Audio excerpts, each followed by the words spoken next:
Alors, amendement à l'article 1, amendement de suppression, Madame Panot, le 24. Merci, Monsieur le Président. Oui, donc c'est effectivement un amendement de suppression de l'article pour faire disparaître définitivement les dispositions introduites par la loi SILT. Alors, juste pour répondre au ministre sur sa réponse tout à l'heure, très rapidement, la première des choses, c'est que non, je n'ai pas opposé grossièrement les deux choses, c'est-à-dire qu'effectivement, s'il y a un renseignement humain, après, mettre en place des technologies, on est d'accord, mais c'est différent de l'algorithme déjà, première des choses. La deuxième des choses, c'est que moi, ça me pose problème que des libertés fondamentales soient attaquées et qu'elles passent en dehors du contrôle du juge. Et c'est ça que nous disons et que nous redisons régulièrement, et je pense que ce n'est pas une découverte pour vous. La deuxième des choses, c'est que je n'ai pas bien compris pourquoi vous m'avez reparlé de l'élection d'Emmanuel Macron ou de l'élection de cette Assemblée.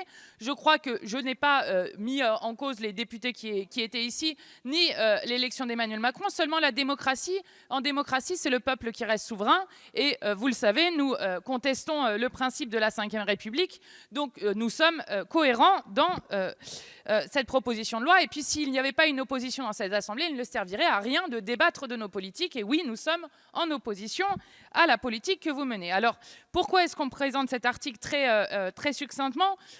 Je pense qu'on peut citer Raphaël Kempf, qui, je pense, est le mieux, qui explique le mieux pourquoi est-ce que nous défendons la suppression des dispositions de la loi SIL, que nous appelons loi scélérate, puisque la caractéristique d'une loi scélérate, c'est gouvernement parlementaire de la majorité presse qui en fait d'oxymore, on argumente au nom de la défense de l'état de droit et des libertés fondamentales, alors que la nouvelle loi leur porte directement atteinte. C'est notamment ce qu'il écrit dans Ennemi d'État, les lois scélérates des anarchistes aux terroristes.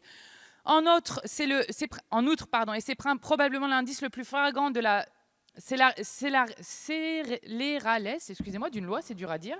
Elle est faite contre certains puis appliquée à tous. Enfin, on peut contester qu'une loi scélérate vise l'intention plus que l'acte, et c'est un vrai problème, la dangerosité potentielle plus que la culpabilité constatée. Et c'est ce que nous observons dans la loi SILT avec une novlangue qui est absolument impressionnante. Monsieur le rapporteur.